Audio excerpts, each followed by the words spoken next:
These grainy YouTube images are the last known shots of Winchester resident Lauren Canario.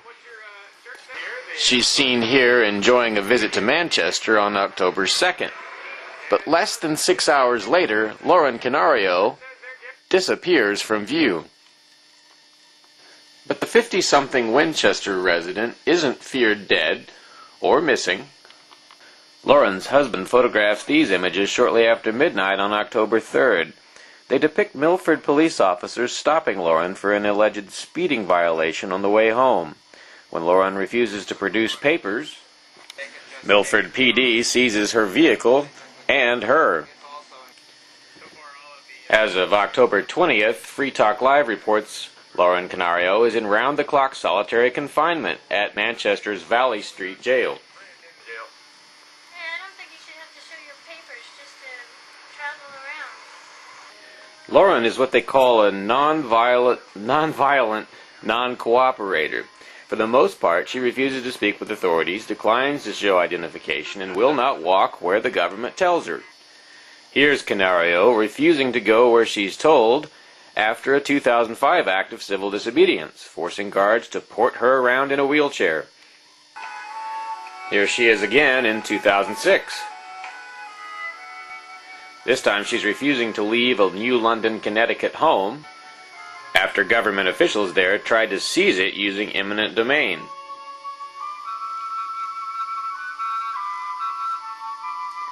She did 3 months at a state prison for this one. But in the process, she drew mainstream media attention to the abuse of government power in America. Since then, Canario has stared down far more powerful forces. She occupied an IRS office in July of 2007, and she violated federal orders to stay off a road near the home of tax protesters Ed and Elaine Brown. Both events triggered brief detentions, but Washington has been reluctant to confine her for very long. Even head U.S. Marshal Stephen Monier says he admires Lauren's crusade against eminent domain. Refusing to show papers while driving is less popular. You can't hear him very well in this file video, but this Manchester officer is saying he thinks people do need to be licensed because there's so many bad drivers. Nevertheless, supporters have loyally descended on the jail at least 5 times since the arrest. They're drawn by a desire for fairness and proportion, wondering whether her lengthy punishment is matched with the crime. To her fellow captives, banging on their cell windows and holding up their tiny Free Lauren posters, Canario is a hero. These images date from roughly October 7th. It's now October 24th, and Lauren has been held for over 3 weeks without trial. The Keene Free Press claims she has not yet had an arraignment either. Most of Lauren's charges stem from doing nothing when told to do something: contempt of court, refusing to obey an officer, resisting arrest by going limp. I'd like to reiterate, this current piece of file tape depicts a previous arrest by Connecticut officers, not Milford PD. Because of the darkness in the most recent arrest, we are not sure exactly what it looked like when the New Hampshire officers seized Lauren.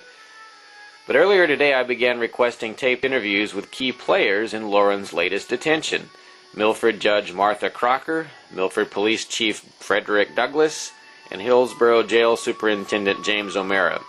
When I hear back from them, I will do my best to accurately convey their position and find out just how long they intend to cage the silent but stubborn master of civil disobedience. This is Dave Ridley reporting for NHFree.com.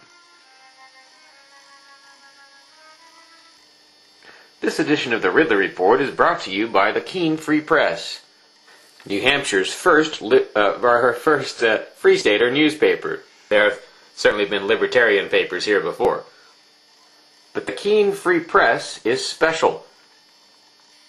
Relentlessly covering the Monadnock region of New Hampshire since 2005, Keene Free Press covers the news those mainstream reporters miss.